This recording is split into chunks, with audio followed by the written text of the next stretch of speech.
All right, so today the first movement pattern we're going to look at is the squat. So the basis of the squat is your butt going lower than your knees. So we look at a simple body weight squat here. We'll look at it from the front and from the side. So we're moving straight up and down in more or less a straight line. And this is going to be different from the hinge, which we'll get to, which is going to be more of a hips moving forward and back.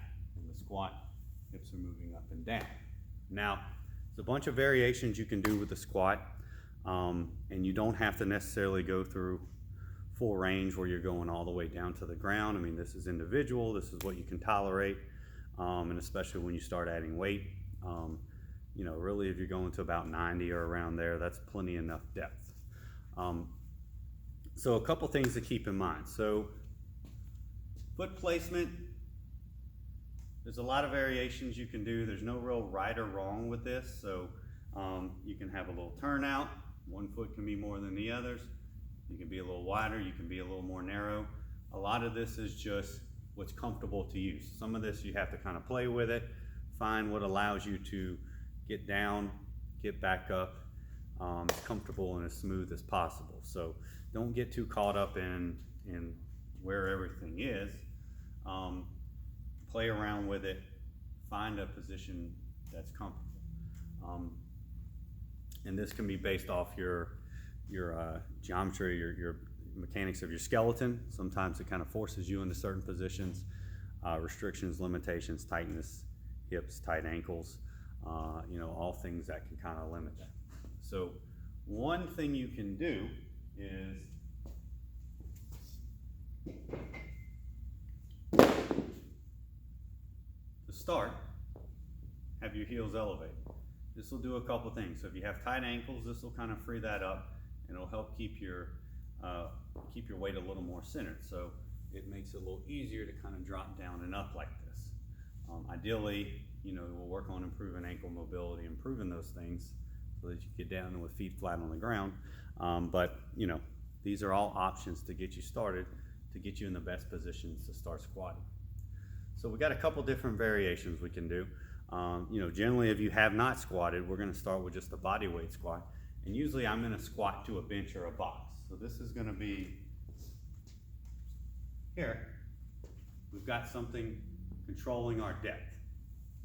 So we go, come back up. Go, come back up. On the side, go, come back up. Go, come back up. Now you can do that variation, or you can box squat with any variation that we do. So as we get into the different variations, goblet squatting, front squatting, back squatting, high bar and low bar, and overhead, you can do all of these to a box. And this helps just kind of control the depth, find a depth that's comfortable. You know, if you can lower the box as you go, that's fine. And you're kind of just using it as a touch and go. Find the depth, come back up. Try to stay tight at the bottom with that. So let's get into some of the variations here. So we have the body weight squat just kind of starting out, and you can do that again just freely here, or you can do it to a bench. Next, we're going to have a little goblet squat. So you're going to take a dumbbell, kettlebell, elbows locked in at your side, nice and tall. Squat down, back up. Again, tight, tall through the torso, down, back up. Feel like the hips are moving straight up and down. And again, we can do those to a bench. Those are generally where I start most people, most beginners. Goblet squats, and usually I'll box squat them, goblet squats.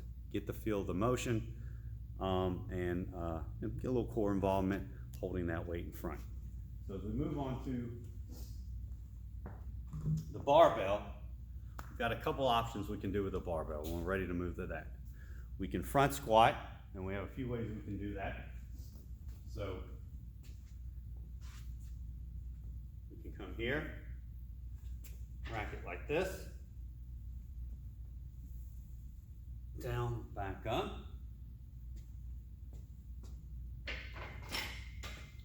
We can also come here, and again, this is resting on the top of our shoulders. back up.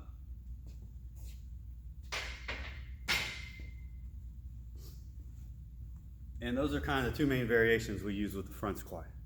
Why would we use a front squat? So I use it a lot with my golfers and athletes for a couple reasons. It doesn't put as much compressive load on the back. It tends to be a little more challenging, get a little more core involvement, things like that when doing the front squat. You know, you can't load it as heavy as a back squat, so that's kind of some of the downfalls of it. So for more your power sports, strength sports, that type of thing, back squat may be a better option. People with back problems, back pain, things like that, sometimes the front squat's a better option because it just doesn't put as much axial compression on the spine. But back squats are great options. You know, it's generally what I do for myself most of the time. So we'll get into that next. So there's basically two variations of the back squat.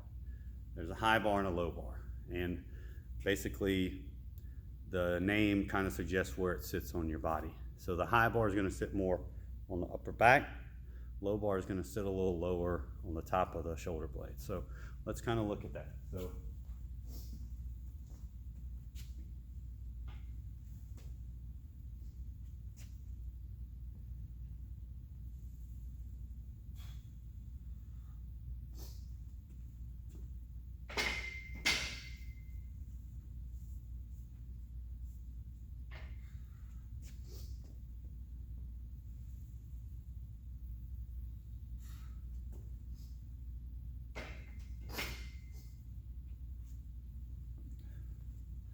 So what is the difference between high bar and low bar? So a lot of it is torso position. So the low bar, you're going to get a little more forward lean, a lot better for people with tight ankles that can't get as much depth, that can't get as much drop down. You know, theoretically, you're going to get maybe a little more hip activity, but in the end, you know, squat's a squat. So, you know, the low bar position, it's going to be better for those people. Again, generally, you can load the low bar a little heavier. You know, it works for people that don't maybe move as well in the up and down in the squat pattern. You know, you do have to have some shoulder mobility to be able to get that, so sometimes that's an issue. And then the high bar, again, more your Olympic lifters, things like that. We're looking for more vertical torso. The high bar is going to be a better option for you, you know, in people that, you know, get a more vertical, more straight up and down movement. Last one, and this is probably one of the more advanced, and you know, I don't necessarily prescribe these a lot. This is definitely going to be more for people that are utilizing Olympic lifting and things like that. But it's a great challenging little squat. I'll throw them in for myself every now and then, just to do it, to put my body do it, you know, to put my body through the challenge of it. But you know, as far as prescribing them for my athletes, I generally don't do a lot, and that's overhead squats. Very challenging, requires a lot of stability, a lot of mobility throughout the entire body. Great test. I test it a lot. Don't necessarily use it a lot in the program, but we'll take a look at that.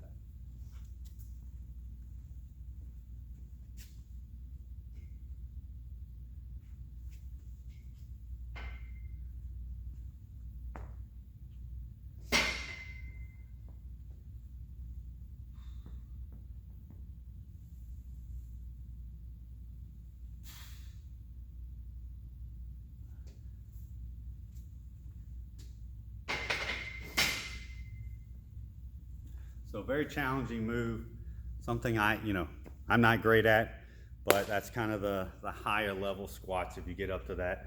Most people are gonna stick with your goblet squats and then front or back squats and just kind of get strong there. You know, a lot of my clients don't maybe move past goblet squats, and we just work on mobility and strength in that.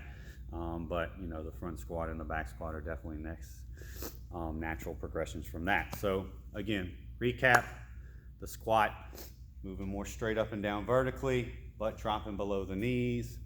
Start with body weight. You can squat to a bench or a chair. If you just new or not sure how it feels, progress to goblet squats, front squat, back squat variation, and then more challenging is going to be the overhead squats. All of those variations you can squat to a box or some kind of depth control with that as well.